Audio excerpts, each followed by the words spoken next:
আসসালামু আলাইকুম ফ্রেন্ডস, কেমন আছেন? আশা করি সকলে ভালো আছেন। আজকে আমার চ্যানেলের প্রথম ব্লগ।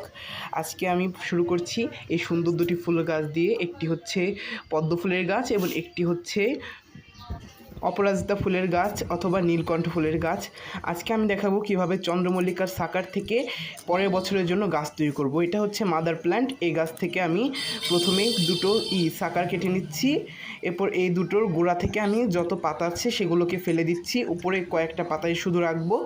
এইটুকু করে আমি পাতাগুলোকে কেটে দিচ্ছি। এরপর আমাদের প্রয়োজন হবে একটা টবের। এখানে আমি এমন একটা টব করেছি, এখানে আমি সেই টবটিকে ভালোভাবে ফুটো করে নিচ্ছি, কেননা আমাদের পানি নিষ্কাশনের জন্য এই ফুটোটা অনেক দরকার। ফুটোটা ভালো হলে আমাদের গাছে দ্রুত শিকড় আসবে। এরপর আমাদের লাগবে মোটা দানার বালি।